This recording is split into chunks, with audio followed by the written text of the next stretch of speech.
Okay, after you.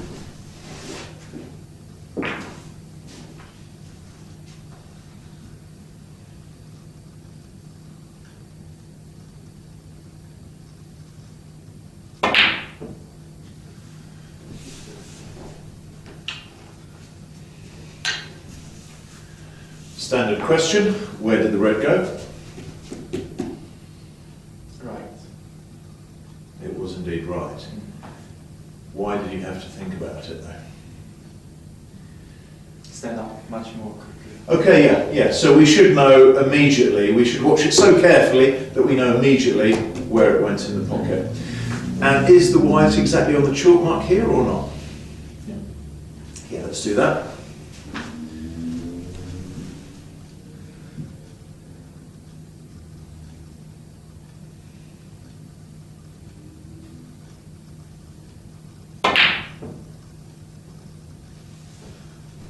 Stayed down nicely, well done. Where was the red? Right. It was. Good observation. Continue. Again, the target here is the red. The white ball, we cannot do anything about the white ball. If you put the red centrally, it will go where it wants to go.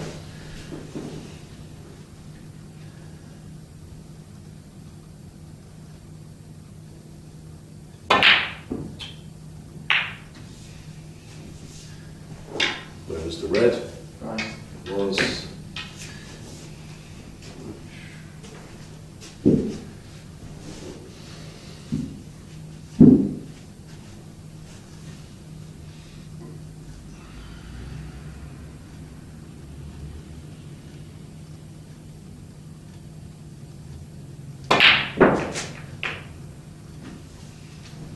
Where was the red? Right. Very slightly. Not too much, but it was a little bit, but not enough to come down here. Because remember, when I hit in the full right-hand side of the pocket, the white came here, remember? Yeah. So what caused the white to come this extra distance? That was 4.5. Yes, Much higher. 3.5, it was lower. Yeah. +4 is right at the top, so you've played maybe +3, +3.5. Yeah. So a slight stun, it's called a stun effect, where it's not the natural angle, not the natural roll through angle of the white ball. It's not rolling forwards as fast as it can do, because you've not hit the top part of the ball. Okay, same again. +4 this time.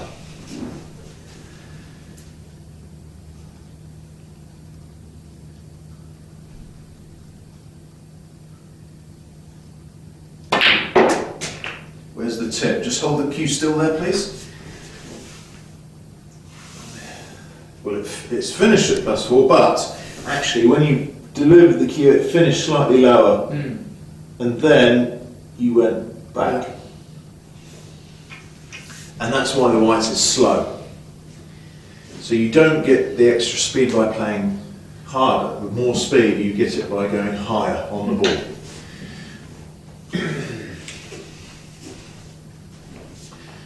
This time we'll put the red here so you can see where the cue finished. Okay.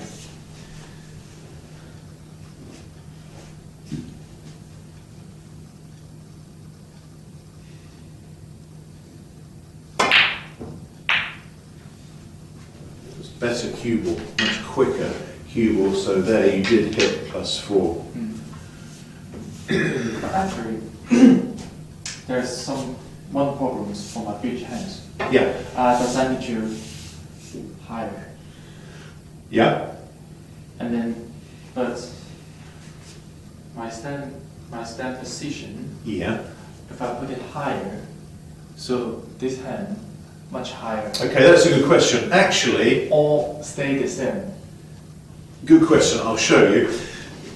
So what we've got is you want to go higher on the ball. Okay. So okay, I'm in the middle now.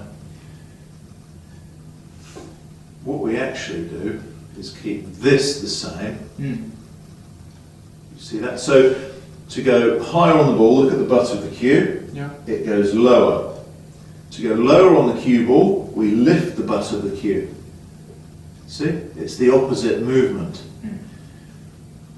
But that feels strange to many people. Yes. If I'm going higher, I should go higher. But no, if you want to go high, you go lower at the back. Okay.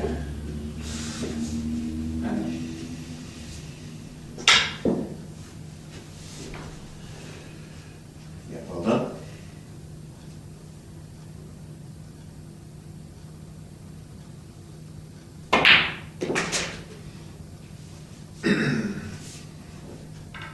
That's better. Very slightly lower than +4 that was. It wasn't quite the perfect reaction, almost. But getting much better now. Put some chalk just to make sure.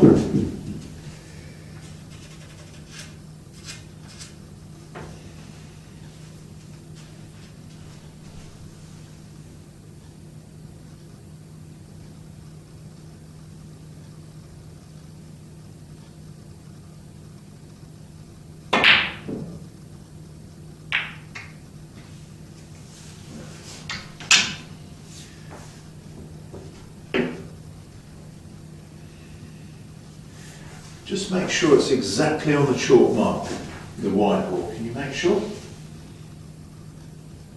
Check again, please. Perfect.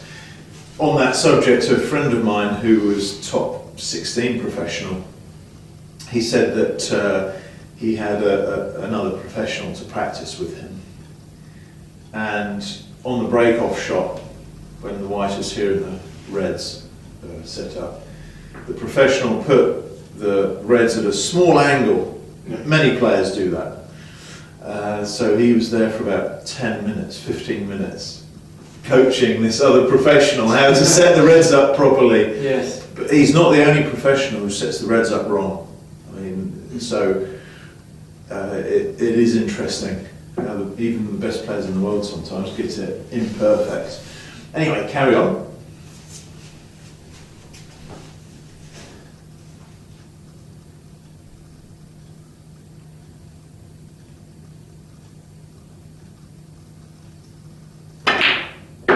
Better. That's going to this red, but that's because the red, it was in the right side of the pocket, yeah? Yeah. The reaction was great. Your cue was flat through +4 height, which is good. Just make sure it's on the chalk mark exactly. Is it on the chalk? Can you check? That's it.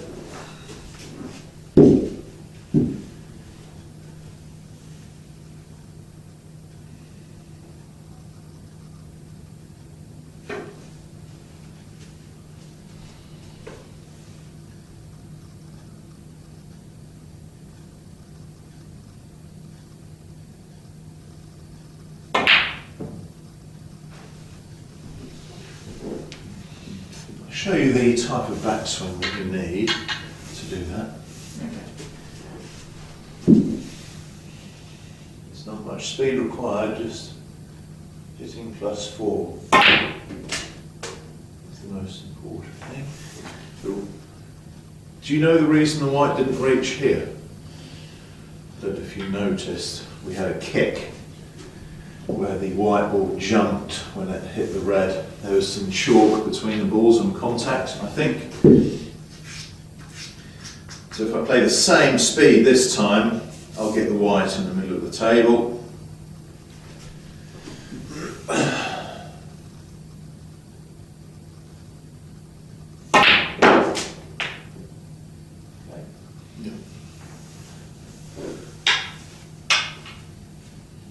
I'll let you put it there actually, because I want you to have practice in setting white up exactly on the chalk. Just check again, please.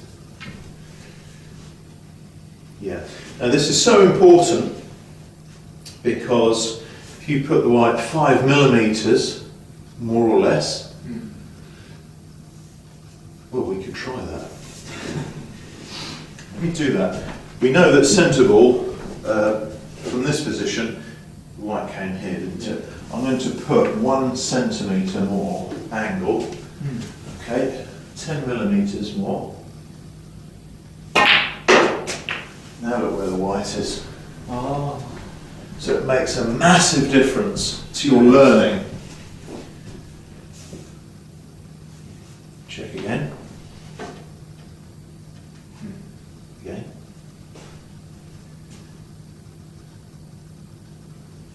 What I would do is I'd roll it from here backwards. Okay, so let's see you do that. Here, that's more easy to place it exactly in the centre of the chalk. Then you'll get the same result every time.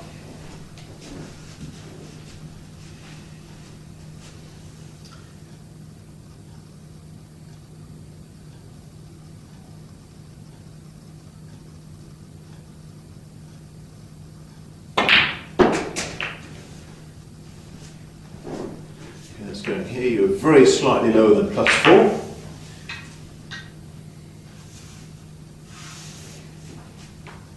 Speed was good.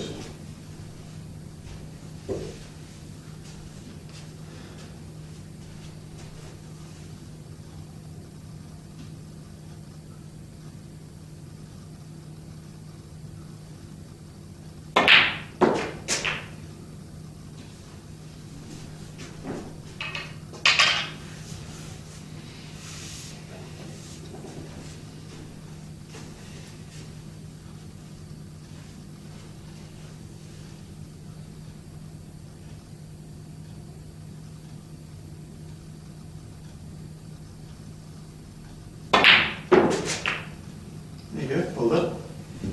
So just a little bit more speed and we're perfect, yeah? So what did that teach you about the precision or the accuracy required in this practice routine? Same speed, same cue ball position, and to hit the same way of the pocket. Yes. Yeah. So again, this is about being consistent. The target would be to play 10 shots, say, from the same position and get the cue ball in a very close area, in a very close grouping. To learn how to play the shot in the centre of the pocket. Practice to put the white exactly on the chalk mark to see those small differences, to respect those small differences. Same height on the cue ball, not 2 millimetres lower, but exactly the same height. This is a great practice for that.